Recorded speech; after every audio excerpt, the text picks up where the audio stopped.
अष्टलक्ष्मी मम ग्रहे धनं पुरय पुरय नमः।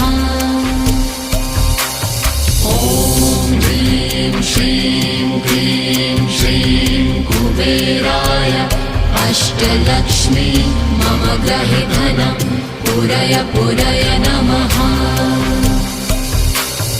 ॐ ह्रीं श्रीं क्लीं श्रीं कुबेराय अष्टलक्ष्मी मम ग्रहे धनं पुरय पुरय नमः।